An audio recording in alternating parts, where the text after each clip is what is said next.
ಇವತ್ತಿನ ತರಗತಿಯಲ್ಲಿ ಬಸವಣ್ಣನವರ ಎರಡನೇ ವಚನವನ್ನು ನೋಡೋಣ. ಈ ವಚನದಲ್ಲಿ ಬಸವಣ್ಣ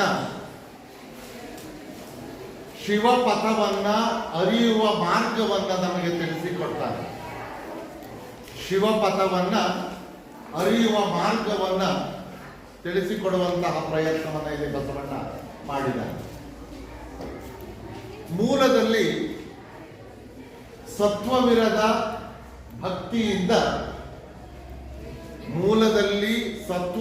ಭಕ್ತಿಯಿಂದ ಯಾವುದೇ ಪ್ರಯೋಜನವಿಲ್ಲ ಅನ್ನುವುದನ್ನ ಕೆಲವು ಉದಾಹರಣೆಗಳ ಮೂಲಕ ಬಸವಣ್ಣ ಈ ವಚನದಲ್ಲಿ ಹೀಗೆ ಹೇಳ್ತಾನೆ. ವಚನವನ್ನು ನೋಡ್ಕೊಳ್ಳಿ. ಅರ್ಥರೇಖೆ ಇದ್ದಲ್ಲಿ ಫಲವೇನು, ಆಯುಷ್ಯ ರೇಖೆ ಇಲ್ಲದ ನಕ್ಕರ.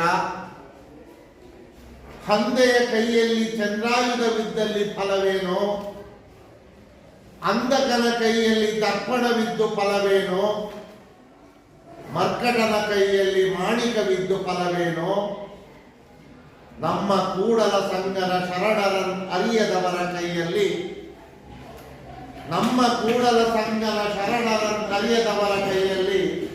ಲಿಂಗವಿದ್ದು ಫಲವೇನು.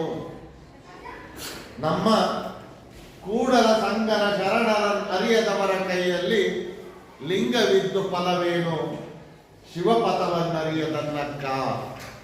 ಶಿವಪಥವನ್ನರಿಯದನ್ನಕ್ಕ ಶಿವಪಥವನ್ನ ಅರಿಯುವವರೆಗೆ ಅನ್ನುವುದನ್ನ ಇಲ್ಲಿ ಬಸವಣ್ಣ ಹೇಳ್ತಾರೆ. ಅಂದ್ರೆ ಶಿವಪಥವನ್ನ ಅರಿಯುವವರೆಗೆ ಯಾವುದೇ ಭಕ್ತಿಯ ಮಾರ್ಗವನ್ನು ಹಿಡಿಯುವುದಕ್ಕೆ ಸಾಧ್ಯವಿಲ್ಲ ಅನ್ನುವುದು ಬಸವಣ್ಣನ ಈ ವಚನದ ಉದ್ದೇಶ.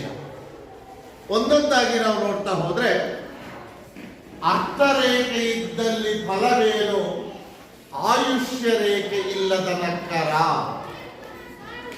ಇಲ್ಲಿ ಎರಡು ರೇಖೆಗಳ ವಿಚಾರವನ್ನು ಕುರಿತು ಮಾತನಾಡ್ತಾನೆ. ಅರ್ಥರೇಖೆ ಅಂದ್ರೆ ಹಣದ ರೇಖೆ ಅಂತ, ಆಯುಷ್ಯ ರೇಖೆ ಅಂದ್ರೆ ಆಯುಷ್ಯದ ರೇಖೆ.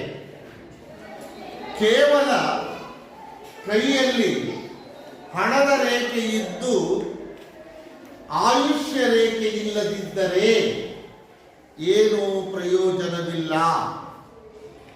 ಹಣದ ರೇಖೆ ಮತ್ತು ಆಯುಷ್ಯ ರೇಖೆ ಎರಡೂ ಕೂಡ ಜೊತೆಯಲ್ಲಿದ್ದರೆ, ಸರಿಸಮವಾಗಿದ್ದರೆ ಹಣವನ್ನ ಇರುವಂತಹ ಆಯುಷ್ಯದ ಮೂಲಕ ಖರ್ಚು ಮಾಡಬಹುದು, ವಿನಿಯೋಗಿಸಬಹುದು, ವ್ಯಯಿಸಬಹುದು.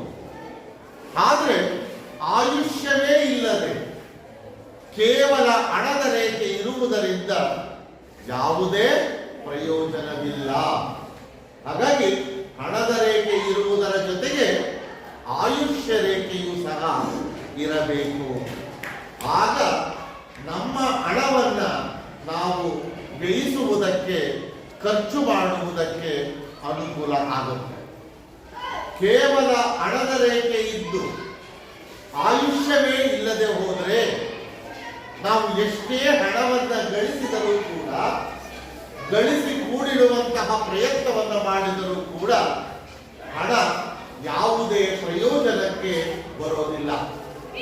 ಹಾಗಾಗಿ ಕೇವಲ ಹಣದ ರೇಖೆ ಇದ್ದು ಆಯುಷ್ಯ ರೇಖೆ ಇಲ್ಲದೆ ಹೋದರೆ ಗಳಿಸುವಂತಹ ಹಣ ಸರಿಯಾದ ರೀತಿಯಲ್ಲಿ ಸದ್ವಿನಿಯೋಗವಾಗುವುದಕ್ಕೆ ಸಾಧ್ಯವಿಲ್ಲ. ಹಾಗಾಗಿ ಹಣವನ್ನು ಸರಿಯಾದ ರೀತಿಯಲ್ಲಿ ವ್ಯಯಿಸಬೇಕು ಅಥವಾ ಸದ್ವಿನಿಯೋಗಿಸಬೇಕು ಅನ್ನುವುದಾದ್ರೆ ನಮಗೆ ಆಯುಷ್ಯ ರೇಖೆಯೂ ಕೂಡ ಇರಬೇಕು. ಹಾಗಾಗಿ ಹಣದ ರೇಖೆ ಮತ್ತು ಆಯುಷ್ಯ ರೇಖೆ ಎರಡೂ ಕೂಡ ಸಮವಾಗಿದ್ದಾಗ ಗಳಿಸುವಂತಹ ಹಣವನ್ನ ಸರಿಯಾದ ರೀತಿಯಲ್ಲಿ ಬಳಸಬಹುದು, ಬಳಕೆ ಮಾಡಬಹುದು. ಅದೇ ಅರ್ಥದಲ್ಲಿ ಮುಂದೆ ಹೇಳ್ತಾರೆ ನೋಡಿ, ಹಂದೆಯ ಕೈಯಲ್ಲಿ ಚಂದ್ರಾಯುಧವಿದ್ದಲ್ಲಿ ಫಲವೇನು. ಹಂದೆ ಅಂದ್ರೆ ಹೇಡಿ ಅಂತ ಅರ್ಥ. ಅಂದೆ ಅಂದ್ರೆ ಹೇಳಿ, ಹೆದರಿಕೊಳ್ಳುವವನು ಅಂದ್ರೆ ಅಂಜುಬುರುಕ ಅಂತ ಹೇಳ್ತೇವೆ, ಪುಕ್ಲ ಅಂತ ಹೇಳ್ತೇವೆ. ಒಟ್ಟಾರೆಯಾಗಿ ಹೆದರಿಕೊಳ್ಳುವ ಸ್ವಭಾವ ಇರುವವನು. ಹೆದರಿಕೊಳ್ಳುವ ಸ್ವಭಾವ ಇರುವಂತಹ ಹೇಡಿಯ ಕೈಯಲ್ಲಿ ಚಂದ್ರಾಯುಧವಿದ್ದಲ್ಲಿ ಫಲವೇನು? ಚಂದ್ರಾಯುಧವಿದ್ದರೆ ಏನು ಪ್ರಯೋಜನ? ಏನೂ ಪ್ರಯೋಜನವಿಲ್ಲ. ಚಂದ್ರಾಯುಧ ಅಂದ್ರೆ ಶಕ್ತಿಯುತವಾದಂತಹ ಆಯುಧ, ಒಂದು ಶಕ್ತಿಯುತವಾದಂತಹ ಆಯುಧ. ಆ ಶಕ್ತಿಯುತವಾದಂತಹ ಆಯುಧವನ್ನ ಹೇಡಿಯ ಕೈಯಲ್ಲಿ ಕೊಟ್ಟರೆ, ಹೇಡಿಯ ಕೈಯಲ್ಲಿ ಕೊಟ್ಟರೆ ಆ ಶಕ್ತಿಯುತವಾದ ಆಯುಧ ಸರಿಯಾದ ರೀತಿಯಲ್ಲಿ ಬಳಕೆಯಾಗುವುದಕ್ಕೆ ಸಾಧ್ಯವಾಗುವುದಿಲ್ಲ. ಹಾಗಾದ್ರೆ ಆ ಶಕ್ತಿಯುತವಾದಂತಹ ಆಯುಧ ಇರಬೇಕಾದದ್ದು ಯಾರ ಕೈಯಲ್ಲಿ? ಹೇಡಿಯ ಕೈಯಲ್ಲ, ಶಕ್ತಿಯುತವಾದಂತಹ ವ್ಯಕ್ತಿಯ ಕೈಯಲ್ಲಿ. ಶಕ್ತಿಯುತವಾದಂತಹ ವ್ಯಕ್ತಿಯ ಕೈಯಲ್ಲಿ ಚಂದ್ರಾಯುಧ ಅಂದ್ರೆ ಶಕ್ತಿಯುತವಾದಂತಹ ಆಯುಧ ಇದ್ರೆ ಆ ವ್ಯಕ್ತಿ ಆ ಆಯುಧವನ್ನ ಸರಿಯಾದ ರೀತಿಯಲ್ಲಿ ಬಳಸಿಕೊಳ್ತಾನೆ. ಆಗ ಆ ಆಯುಧ ಸರಿಯಾದ ರೀತಿಯಲ್ಲಿ ಬಳಕೆಯಾಗುತ್ತೆ. ಒಂದು ವೇಳೆ ಹೇಡಿಯ ಕೈಯಲ್ಲಿ ನಾವು ಆಯುಧವನ್ನು ಕೊಟ್ಟರೆ, ಆಯುಧವನ್ನ ಹೇಗೆ ಬಳಸಬೇಕು ಅನ್ನುವುದೇ ತಿಳಿಯದಿರುವಂತಹ ವ್ಯಕ್ತಿಯ ಕೈಗೆ ಕೊಟ್ರೆ, ಹೆದರಿಕೊಳ್ಳುವಂತಹ ವ್ಯಕ್ತಿಯ ಕೈಗೆ ಕೊಟ್ರೆ, ಎಷ್ಟೇ ಶಕ್ತಿಯುತವಾದಂತಹ ಆಯುಧವನ್ನು ಕೊಟ್ಟರೂ ಕೂಡ ಆ ಆಯುಧಗಳು ಯಾವುದೇ ರೀತಿಯಲ್ಲಿ ಸರಿಯಾದ ರೀತಿಯಲ್ಲಿ ಬಳಕೆಯಾಗುವುದಿಲ್ಲ. ಈಗ ನಾನು ಉದಾಹರಣೆ ಕೊಡೋದಾದ್ರೆ, ಒಂದು ಪೆನ್ನು ಅದು 5 ರೂಪಾಯಿ ಪೆನ್ ಇರಬಹುದು. ಬರೆಯುವ ಓದುವ ಆಸಕ್ತಿ ಇರುವವನ ಕೈಗೆ ಕೇವಲ 5 ರೂಪಾಯಿ ಬೆಲೆ ಬಾಳುವ ಪೆನ್ನನ್ನು ಕೊಟ್ಟರೂ ಕೂಡ ಆ ವ್ಯಕ್ತಿ ಆ ಪೆನ್ನನ್ನು ಸರಿಯಾದ ರೀತಿಯಲ್ಲಿ ಬಳಸಿಕೊಳ್ತಾನೆ. ಅವನ ಕೈಗೆ ಸಾವಿರಾರು ರೂಪಾಯಿ ಬೆಲೆ ಬಾಳುವಂತಹ ಪೆನ್ನು ಅಥವಾ ಚಿನ್ನದಿಂದ ಮಾಡಿರುವಂತಹ ಪೆನ್ನನ್ನು ಕೊಟ್ಟರೂ ಕೂಡ ಆ ಪೆನ್ನನ್ನ ಸರಿಯಾದ ರೀತಿಯಲ್ಲೇ ಬಳಸಿಕೊಳ್ತಾನೆ. ಆದರೆ ಬರೆಯುವುದನ್ನೇ ತಿಳಿಯದಿರುವಂತಹ ವ್ಯಕ್ತಿಗೆ, ಓದುವ ಆಸಕ್ತಿಯೇ ಇಲ್ಲದಿರುವಂತಹ ವ್ಯಕ್ತಿಗೆ ಸಾವಿರಾರು ರೂಪಾಯಿ ಬೆಲೆ ಬಾಳುವಂತಹ ಪೆನ್ನನ್ನು ಕೊಟ್ಟರೂ ಕೂಡ ಅದು ಯಾವುದೇ ರೀತಿಯಲ್ಲಿ ಪ್ರಯೋಜನಕ್ಕೆ ಬರೋದಿಲ್ಲ. ಹಾಗೆ ಒಂದು ಶಕ್ತಿಯುತವಾದಂತಹ ಆಯುಧ ಇರಬೇಕಾದದ್ದು ಯಾರ ಕೈಯಲ್ಲಿ? ಶಕ್ತಿಯುತವಾದ ವ್ಯಕ್ತಿಯ ಕೈಯಲ್ಲಿ. ಆಗ ಅವರು ಆ ಆಯುಧವನ್ನ ಸಮರ್ಪಕವಾಗಿ ಬಳಸಿಕೊಳ್ತಾರೆ. ಆದರೆ ಹೇಡಿಯ ಕೈಗೆ ಎಷ್ಟೇ ಶಕ್ತಿಯುತವಾದಂತಹ ಆಯುಧವನ್ನು ಕೊಟ್ಟರೂ ಕೂಡ ಆ ಆಯುಧ ಯಾವುದೇ ರೀತಿಯಲ್ಲಿ ಬಳಕೆಗೆ ಬರೋದಿಲ್ಲ. ಇನ್ನು 3ನೇ ಅಂಶ ನೋಡಿ, ಅಂಧಕನ ಕೈಯಲ್ಲಿ ದರ್ಪಣವಿದ್ದು ಫಲವೇನು? ಅಂಧಕ ಅಂತ ಹೇಳಿದ್ರೆ ಕುರುಡ, ದರ್ಪಣ ಅಂದ್ರೆ ಕನ್ನಡಿ. ಕುರುಡನ ಕೈಯಲ್ಲಿ ಕನ್ನಡಿ ಇದ್ದರೆ ಏನು ಪ್ರಯೋಜನ? ಅಂದ್ರೆ ಏನೂ ಪ್ರಯೋಜನವಿಲ್ಲ. ಕಣ್ಣು ಕಾಣಿಸದಿರುವಂತಹ ವ್ಯಕ್ತಿಗೆ ಎಂತಹ ಕನ್ನಡಿಯನ್ನ ಕೊಟ್ಟರೂ ಕೂಡ ಆ ಕನ್ನಡಿ ಸರಿಯಾದ ರೀತಿಯಲ್ಲಿ ಬಳಕೆಯಾಗುವುದಿಲ್ಲ. ಹಾಗಾದ್ರೆ ಕನ್ನಡಿ ಇರಬೇಕಾದದ್ದು ಯಾರ ಕೈಯಲ್ಲಿ? ಕಣ್ಣಿರುವವನ ಕೈಯಲ್ಲಿ. ಅದರಲ್ಲೂ ಸೌಂದರ್ಯವನ್ನ ಸವಿಯುವಂತಹ ಅಥವಾ ಸೌಂದರ್ಯ ಪ್ರಜ್ಞೆ ಇರುವವನ ಕೈಯಲ್ಲಿ ಕನ್ನಡಿ ಇದ್ರೆ ಕನ್ನಡಿ ಅತ್ಯುತ್ತಮವಾಗಿ ಬಳಕೆಯಾಗುತ್ತೆ ಅಲ್ವಾ? ಬಹಳಷ್ಟು ಜನ ಸೌಂದರ್ಯ ಪ್ರಜ್ಞೆ ಇರುವವರು, ಅಲಂಕಾರಕ್ಕೆ ಮಹತ್ವವನ್ನು ಕೊಡುವಂತಹ ಬಹಳಷ್ಟು ಜನ ಹೆಣ್ಮಕ್ಕಳು ಕನ್ನಡಿ ಬಂದೇ ನಿಂತ್ಕೊಂಡ್ರೆ ಮಿನಿಮಮ್ 1 ಗಂಟೆನಾದ್ರೂ ಕನ್ನಡಿ ಬಿಟ್ಟು ಹೊರಗೆ ಬರೋದಿಲ್ಲ. ಅಂದ್ರೆ ಅದು ಕನ್ನಡಿ ಚೆನ್ನಾಗಿ ಬಳಕೆಯಾಯಿತು ಅಂತ ಅರ್ಥ. ಏನೋ ಸೌಂದರ್ಯದ ಪ್ರಜ್ಞೆಯೇ ಇಲ್ಲದಿರುವಂತಹ, ಸೌಂದರ್ಯ ಅಂದರೆ ಏನೋ ಅಂತ ತಿಳಿಯದೇ ಇರುವಂತಹ ವ್ಯಕ್ತಿಯ ಕೈಗೆ ನೀನು ಕನ್ನಡಿಯನ್ನ ಎಂತಹ ಕನ್ನಡಿಯನ್ನ ಕೊಟ್ಟರು ಕೂಡ ಅವನು ಕನ್ನಡಿ ಬಳಸ್ಕೊಳ್ಳೋಕೆ ಬರೋದಿಲ್ಲ. ಹಾಗಾಗಿ ಕುರುಡನ ಕೈಯಲ್ಲಿ ಕನ್ನಡಿ ಇದ್ದು ಏನೂ ಪ್ರಯೋಜನವಿಲ್ಲ. ಕನ್ನಡಿ ಇರಬೇಕಾದದ್ದು ಸೌಂದರ್ಯವನ್ನ ಸವಿಯುವ ಸೌಂದರ್ಯ ಪ್ರಜ್ಞೆ ಇರುವಂತಹ ವ್ಯಕ್ತಿಯ ಕೈಯಲ್ಲಿ. ಇನ್ನು 4ನೇ ಅಂಶ, ಮರ್ಕಟನ ಕೈಯಲ್ಲಿ ಮಾಣಿಕವಿದ್ದು ಫಲವೇನು? ಮರ್ಕಟ ಅಂದ್ರೆ ಗೋಧಿ, ಮಂಗ, ಮಾಣಿಕ ಮಾಣಿಕ್ಯ. ಕೋತಿಯ ಕೈಗೆ ಮಂಗನ ಕೈಗೆ ಮಾಣಿಕ್ಯವನ್ನು ಕೊಟ್ಟರೆ ಏನೂ ಪ್ರಯೋಜನವಿಲ್ಲ. ಏಕೆಂದರೆ ಮಂಗಕ್ಕೆ ಮಾಣಿಕ್ಯದ ಬೆಲೆ ತಿಳಿದಿರೋದಿಲ್ಲ. ಮಂಗಕ್ಕೆ ಯಾವುದೇ ವಸ್ತುವಿನ ಬೆಲೆಯೂ ಸಹ ತಿಳಿದಿರೋದಿಲ್ಲ. ಯಾವುದೇ ವಸ್ತುವಿನ ಬೆಲೆ ತಿಳಿಯದೇ ಇರುವಂತಹ ಕೋತಿಯ ಕೈಗೆ ಮಾಣಿಕ್ಯದಂತಹ ಬೆಲೆ ಮಾಡುವಂತಹ ವಸ್ತುವನ್ನು ಕೊಟ್ಟರೆ ಏನೂ ಪ್ರಯೋಜನವಿಲ್ಲ. ನೋಡಿ, ಈ 4 ಅಂಶಗಳನ್ನ ಮತ್ತೊಮ್ಮೆ ನೋಡಿ. ಹಣದ ರೇಖೆ ಇರುವಂತಹ ವ್ಯಕ್ತಿಗೆ ಆಯುಷ್ಯ ರೇಖೆ ಇಲ್ಲದಿದ್ದರೆ ಏನೂ ಪ್ರಯೋಜನವಿಲ್ಲ. ಅಂದರೆ ಗಳಿಸುವಂತಹ ಹಣ ಸರಿಯಾದ ರೀತಿಯಲ್ಲಿ ಸದ್ವಿನಿಯೋಗವಾಗುವುದಿಲ್ಲ. ಹಣ ಸರಿಯಾದ ರೀತಿಯಲ್ಲಿ ಸದ್ವಿನಿಯೋಗವಾಗಬೇಕು ಅಂದ್ರೆ ಹಣದ ರೇಖೆಯ ಜೊತೆಗೆ ಆಯುಷ್ಯ ರೇಖೆಯು ಇರಬೇಕು. ಹಾಗೆ ಹೇಡಿಯ ಕೈಯಲ್ಲಿ ಚಂದ್ರಾಯುಧವಿದ್ದಲ್ಲಿ ಫಲವೇನು?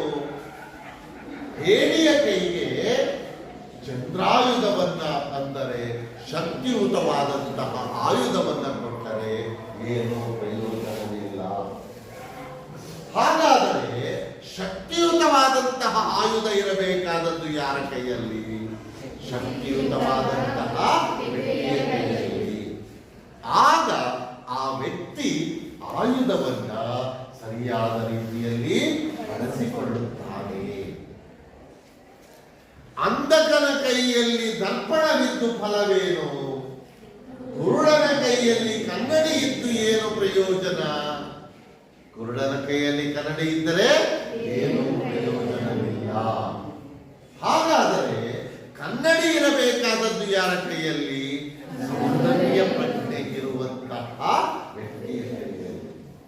ಸೌಂದರ್ಯ ಪ್ರಜ್ಞೆ ಇರುವಂತಹ ವ್ಯಕ್ತಿಯ ಕೈಯಲ್ಲಿ ಕನ್ನಡಿ ಇದ್ರೆ ಕನ್ನಡಿ ಚೆನ್ನಾಗಿ ಸರಿಯಾಗಿ ಬಳಕೆಯಾಗುತ್ತದೆ.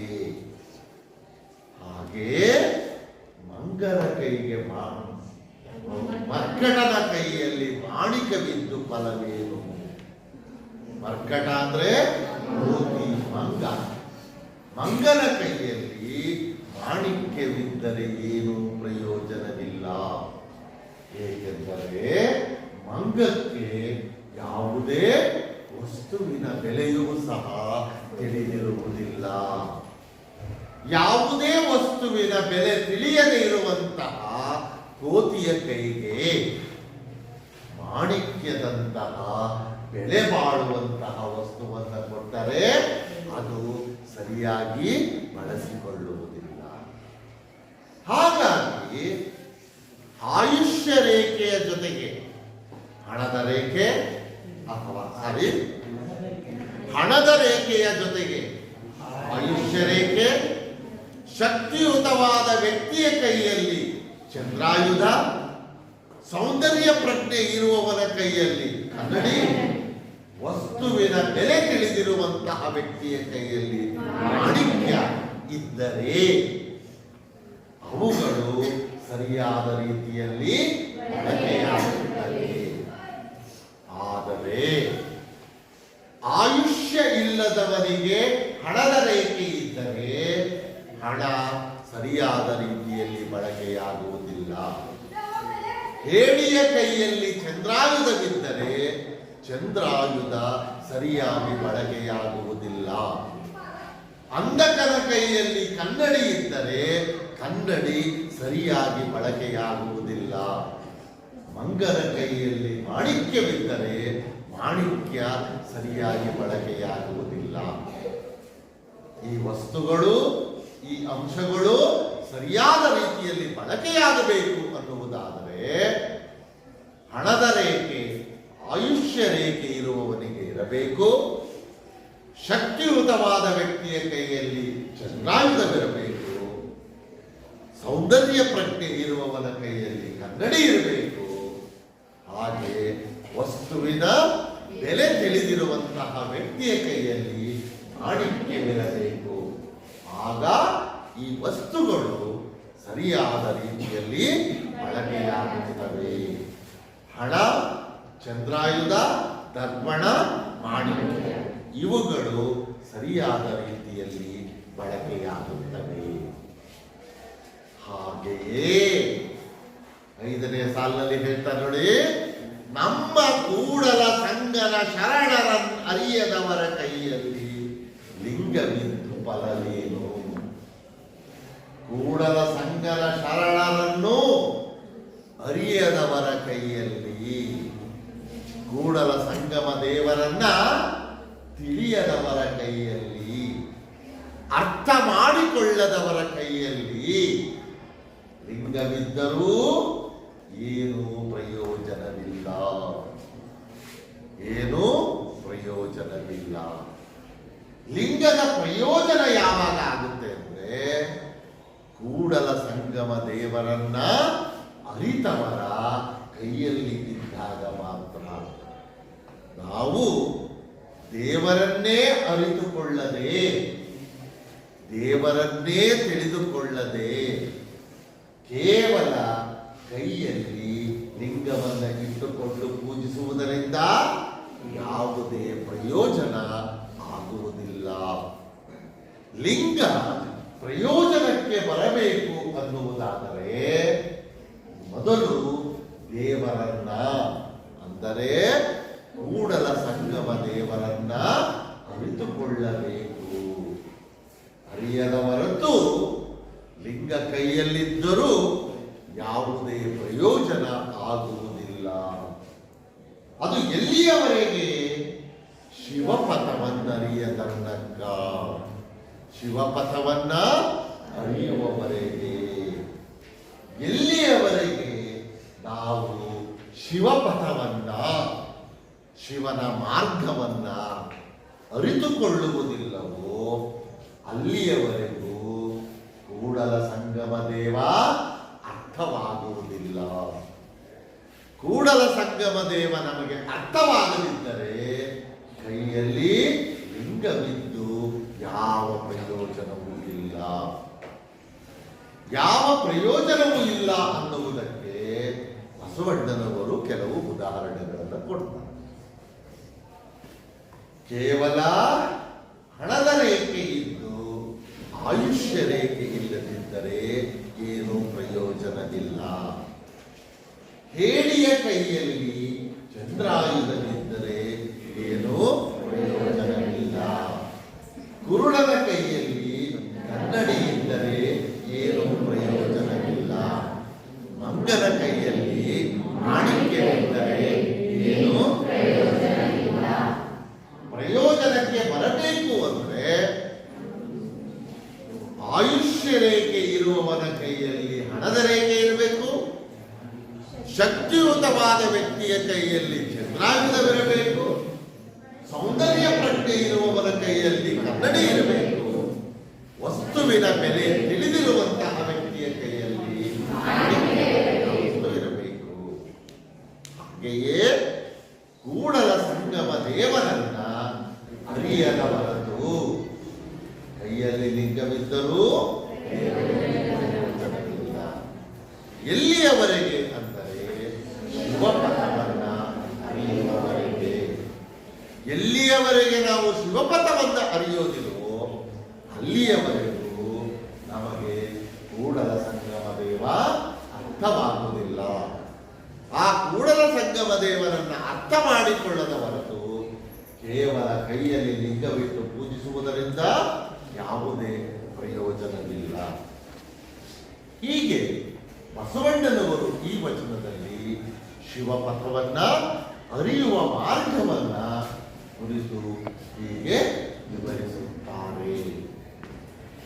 ಇದಿಷ್ಟು ಎರಡನೇ ವಚನಕ್ಕೆ ಸಂಬಂಧಪಟ್ಟಂತಹ ವಿಚಾರಗಳು.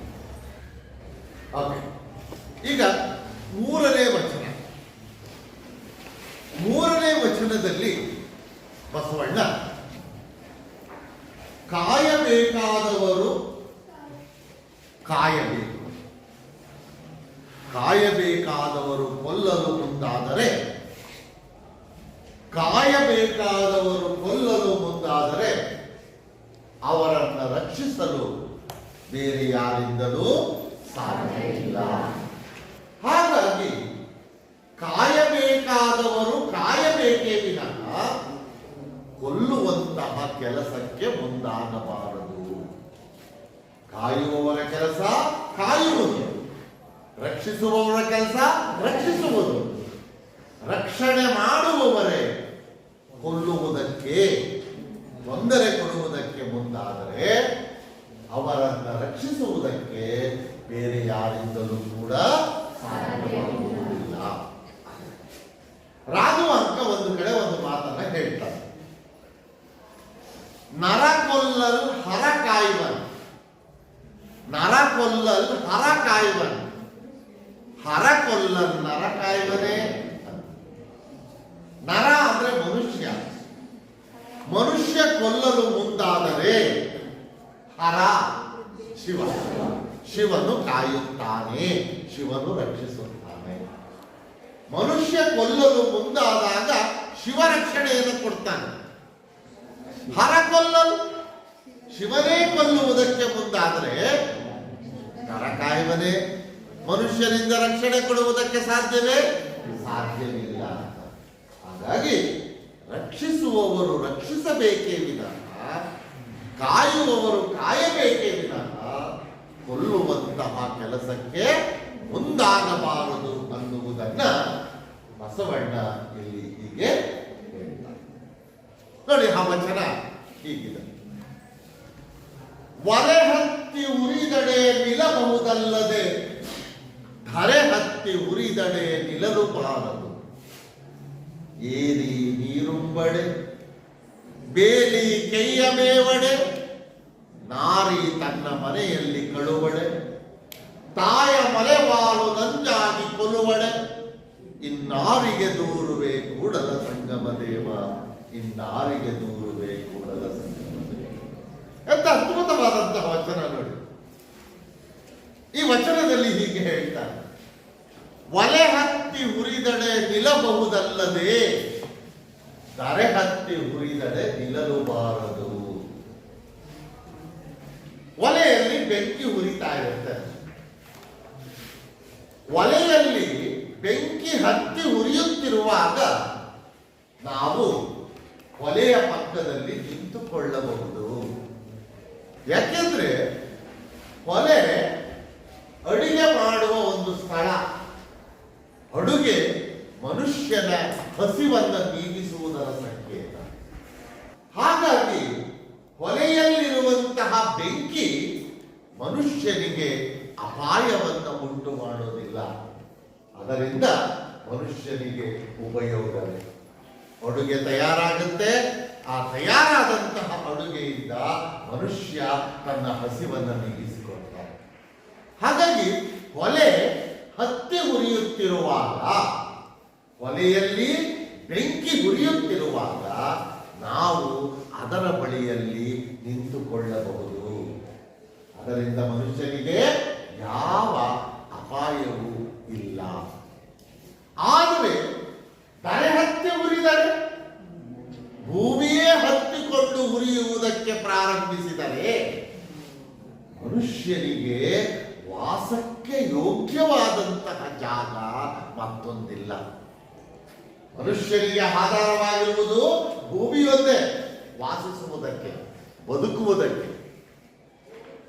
ಆ ರೀತಿಯಲ್ಲಿ ಮನುಷ್ಯನ ವಾಸಕ್ಕೆ ಯೋಗ್ಯವಾದಂತಹ, ಮನುಷ್ಯನ ವಾಸಕ್ಕೆ ಆಧಾರವಾಗಿರುವಂತಹ ಭೂಮಿಯೇ ಹತ್ತಿಕೊಂಡು ಉರಿಯುವುದಕ್ಕೆ ಪ್ರಾರಂಭಿಸಿದರೆ ಮನುಷ್ಯನಿಗೆ ಬದುಕುವುದಕ್ಕೆ ಮತ್ತೊಂದು ಜಾಗ ಇಲ್ಲ.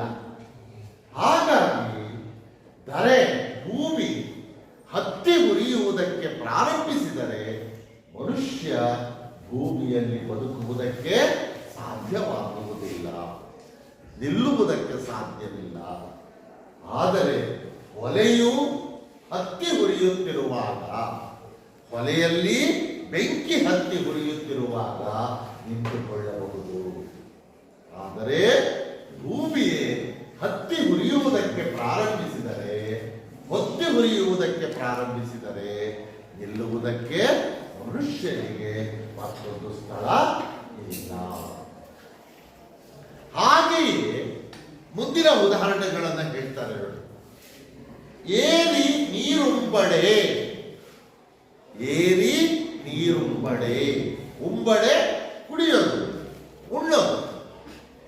ಏರಿಯೇ ನೀರನ್ನು ಕುಡಿದರೆ, ನಾವು ಏರಿಯನ್ನು ಯಾಕೆ ಹಾಕ್ತೀವಿ? ನೀರನ್ನ ತಡೆಯುವುದಕ್ಕೆ ಹಾಕ್ತೀವಿ, ನೀರನ್ನ ನಿಲ್ಲಿಸುವುದಕ್ಕೆ ಹಾಕ್ತೀವಿ. ಆ ನೀರನ್ನು ಏರಿ ನಿಲ್ಲಿಸಿದಾಗ ಆ ನೀರನ್ನು ನಾವು ಬೇರೆ ಬೇರೆ ರೀತಿಯಲ್ಲಿ ಬಳಕೆ ಮಾಡಿಕೊಳ್ತೇವೆ, ಅದು ನಮ್ಮ ಉಪಯೋಗಕ್ಕೆ ಬರುತ್ತೆ. ಆದರೆ ತಡೆಯಬೇಕಾದಂತಹ ಏರಿಯೇ ನೀರನ್ನು ಕುಡಿಯುವುದಕ್ಕೆ ಪ್ರಾರಂಭಿಸಿದರೆ, ತಡೆಯಬೇಕಾದ ಕೆಲಸವನ್ನ ಮಾಡಬೇಕಾದ ಏರಿಯೇ ನೀರನ್ನು ಕುಡಿಯುವುದಕ್ಕೆ ಪ್ರಾರಂಭಿಸಿದರೆ ನೀರಿಗೆ ರಕ್ಷಣೆಯನ್ನು ಕೊಡುವುದಕ್ಕೆ ಬೇರೆ ಯಾರಿಂದಲೂ ಸಾಧ್ಯವಿಲ್ಲ. ಹಾಗಾಗಿ ಭೂಮಿಯ ಕೆಲಸ ಏನು? ಮನುಷ್ಯರನ್ನ ಕಾಯೋದು. ಏರಿಯ ಕೆಲಸ ಏನು? ನೀರನ್ನ ಕಾಯೋದು. ನೀರನ್ನ ಕಾಯುವುದೇ ಏರಿಯ ಕೆಲಸ. ಭೂಮಿಯ ಕೆಲಸ ಮನುಷ್ಯರನ್ನ ಕಾಯೋದು. ಅಂತಹ ಭೂಮಿಯೇ ಹತ್ಕೊಂಡು ಹೋದ್ರೆ ಮನುಷ್ಯ ನಿಲ್ಲಕ್ಕಾಗಲ್ಲ. ಏರಿಯೇ ನೀರನ್ನ ಕುಡಿಯೋದಕ್ಕೆ ಹೋದ್ರೆ ನೀರಿಗೆ ರಕ್ಷಣೆಯನ್ನು ಕೊಡೋದಕ್ಕೆ ಸಾಧ್ಯವಾಗುವುದಿಲ್ಲ. ಹಾಗೆಯೇ ಬೇಲಿ ಕೆಯ್ಯ ಮೇವಡೆ, ಕೆಯ್ಯ ಅಂದ್ರೆ ಬೆಳೆ ಅಂತ ಅರ್ಥ. ಬೇಲಿಯೇ ಎದ್ದು ಹೊಲವನ್ನು ಮೇಯ್ದರೆ, ನಾವು ಬೇಲಿಯನ್ನು ಯಾಕೆ ಹಾಕ್ತೀವಿ? ಹೊಲಕ್ಕೆ ರಕ್ಷಣೆಗಾಗಿ ಬೇಲಿಯನ್ನ ಹಾಕ್ತೀವಿ. ಹಾಗಾಗಿ ಬೇಲಿಯ ಕೆಲಸ ಏನು? ಹೊಲಕ್ಕೆ ರಕ್ಷಣೆಯನ್ನು ಕೊಡುವುದು ಬೇಲಿಯ ಕೆಲಸ. ರಕ್ಷಣೆಯನ್ನು ಕೊಡಬೇಕಾದ ಬೇಲಿಯೇ ಎದ್ದು ಹೊಲವನ್ನು ಮೇಯುವುದಕ್ಕೆ, ಬೆಳೆಯನ್ನು ತಿನ್ನುವುದಕ್ಕೆ ಮುಂದಾದರೆ ಬೆಳೆಯನ್ನು ಯಾರಿಂದ ರಕ್ಷಿಸುವುದಕ್ಕೆ ಸಾಧ್ಯ?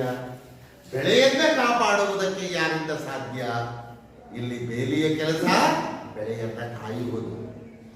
ಅಂತಹ ಬೇಲಿ ಬೆಳೆಯನ್ನ ಮೇಯ್ದರೆ ಆ ಬೆಳೆಯನ್ನ ಕಾಯುವುದಕ್ಕೆ ಯಾರಿಂದಲೂ ಸಾಧ್ಯವಿಲ್ಲ. ಮತ್ತೊಂದು ಅಂಶಗಳು, ನಾರಿ ತನ್ನ ಮನೆಯಲ್ಲಿ ಕಳುವಡೆ. ನಾರಿ ಅಂದ್ರೆ ಹೆಣ್ಣು. ಹೆಣ್ಣು ತನ್ನ ಮನೆಯಲ್ಲಿ ಕಳ್ಳತನವನ್ನು ಮಾಡಿದರೆ, ಹೆಣ್ಣನ್ನ ನಾವು ಕುಟುಂಬದ ಕಣ್ಣು ಅಂತ ಕರಿತೀವಿ. ಒಂದು ಮನೆಯನ್ನ ಮುನ್ನಡೆಸುವಂತಹ ಅಥವಾ ಒಂದು ಮನೆಯನ್ನ ಕಾಪಾಡುವಂತಹ ಸಂಪೂರ್ಣವಾದಂತಹ ಜವಾಬ್ದಾರಿಯನ್ನ ಒಂದು ಕುಟುಂಬದ ಹೆಣ್ಣು ಮಗಳು ಹೊತ್ಕೊಂಡಿರ್ತಾಳೆ. ಅವಳೇ ಜವಾಬ್ದಾರಳು. ಒಂದು ಕುಟುಂಬದ ಜವಾಬ್ದಾರಿಯನ್ನು ಹೊತ್ತಿರುವಂತಹ ಹೆಣ್ಣು ಮಗಳು ಮನೆಯಲ್ಲಿ ಕಳ್ಳತನವನ್ನ ಮಾಡುವುದಕ್ಕೆ ಮುಂದಾದರೆ ಆ ಮನೆಗೆ ರಕ್ಷಣೆಯನ್ನು ಕೊಡುವುದಕ್ಕೆ ಯಾರಿಂದಲೂ ಸಾಧ್ಯವಿಲ್ಲ. ಇಲ್ಲಿ ತಾಯಿಯ ಕೆಲಸ ಏನು? ಮನೆಯನ್ನ ಕಾಯುವುದು ಮತ್ತು ರಕ್ಷಿಸುವುದು. ತಾಯ ಮಲೆವಾಲು ನಂಜಾಗಿ ಕೊಲುವಡೆ, ತಾಯಿಯ ಎದೆಯ ಹಾಲು ಮಕ್ಕಳಿಗೆ ಅಮೃತಕ್ಕೆ ಸಮಾನ ಅಂತ ಹೇಳಿತು. ಅದು ಹಸಿವನ್ನ ನೀಗಿಸುವಂಥದ್ದು, ಹಸಿವನ್ನ ನೀಗಿಸಬೇಕಾದಂತಹ, ಅಮೃತಕ್ಕೆ ಸಮಾನವಾಗಬೇಕಾದಂತಹ ತಾಯಿಯ ಎದೆಯ ಹಾಲು ವಿಷವಾದರೆ ಮಗುವಿಗೆ ರಕ್ಷಣೆಯನ್ನು ಕೊಡುವುದಕ್ಕೆ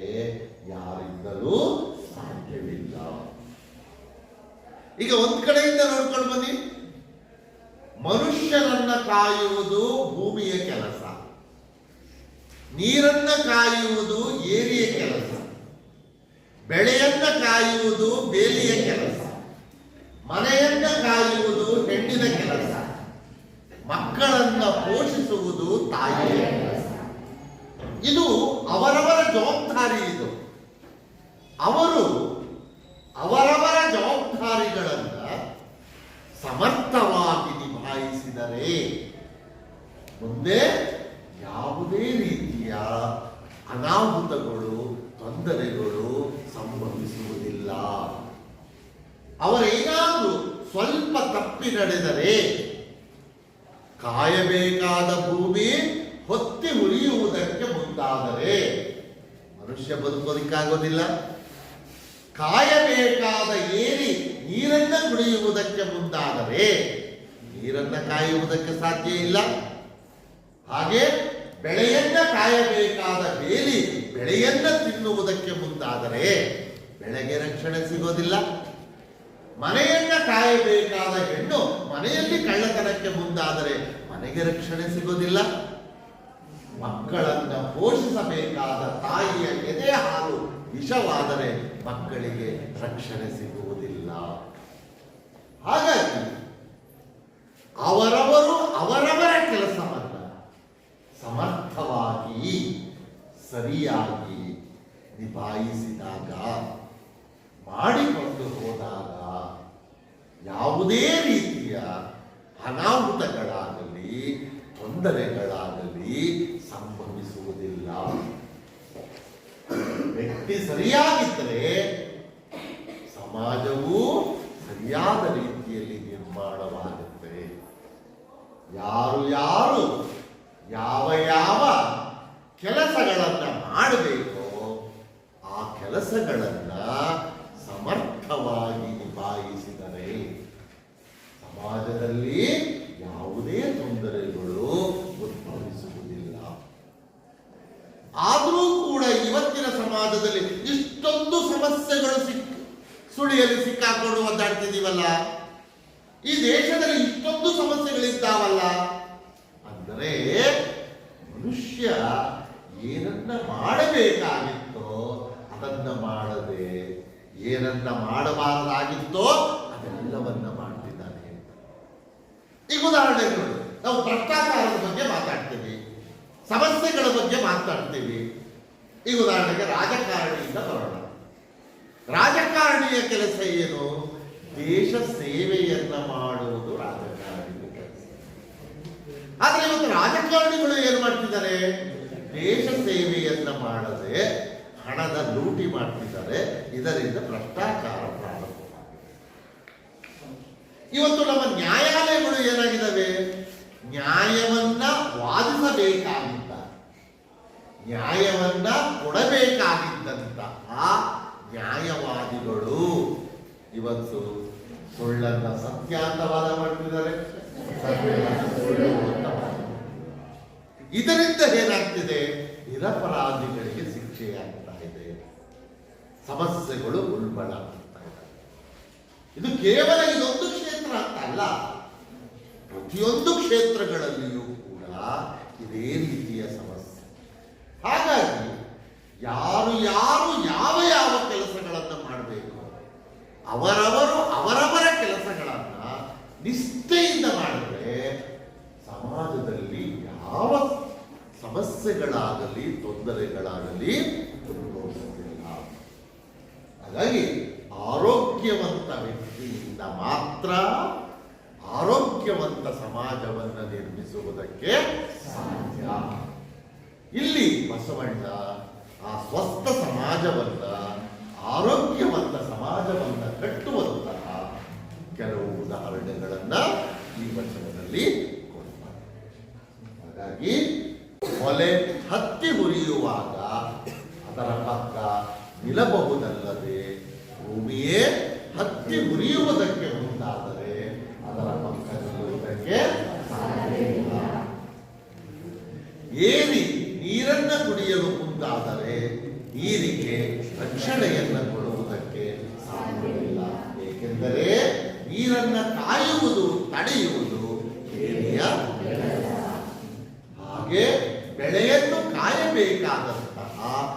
ಬೇಲಿಯೇ ಎದ್ದು ಹೊಲವನ್ನ ಮೇಯಲು ಮುಂದಾದರೆ ಬೆಳೆಗೆ ರಕ್ಷಣೆಯನ್ನು ಕೊಡಲು ಬೇರೆ ಯಾರಿಂದಲೂ ಸಾಧ್ಯವಿಲ್ಲ.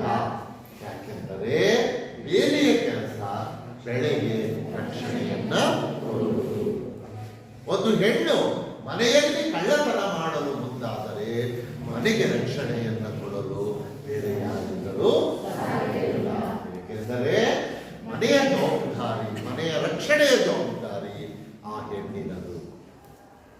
ಕೊನೆಗೆ ತಾಯಿಯ ಎದೆ ಹಾಲು ಮಕ್ಕಳಿಗೆ ವಿಷವಾದರೆ ಮಕ್ಕಳಿಗೆ ರಕ್ಷಣೆಯನ್ನು ಕೊಡುವುದಕ್ಕೆ ಸಾಧ್ಯವಿಲ್ಲ. ಏಕೆಂದರೆ ತಾಯಿ ಮಕ್ಕಳನ್ನ ಪೋಷಿಸುವ, ಸಲಹುವ ಜವಾಬ್ದಾರಿಯನ್ನ ಹೊಂದಿರುತ್ತಾನೆ. ಹಾಗಾಗಿ ಯಾರು ಯಾರು ಯಾವ ಯಾವ ರೀತಿಯ ಜವಾಬ್ದಾರಿಗಳನ್ನು ಹೊಂದಿರುತ್ತಾರೋ ಅವರವರು ಅವರವರ ಜವಾಬ್ದಾರಿಗಳನ್ನು ನಿಷ್ಠೆಯಿಂದ ನಿಭಾಯಿಸಿದಾಗ ಸಮಾಜದಲ್ಲಿ ಯಾವುದೇ ರೀತಿಯ ಸಮಸ್ಯೆಗಳು ಉದ್ಭವಿಸುವುದಿಲ್ಲ ಅನ್ನುವುದನ್ನು ಈ ವಚನದ ಮೂಲಕ ಬಸವಣ್ಣ ನಮಗೆ ತಿಳಿಸಿದರು. ಇದಿಷ್ಟು ಬಸವಣ್ಣನ ವಚನಗಳಿಗೆ ಸಂಬಂಧಪಟ್ಟಂತಹ ವಿಚಾರ.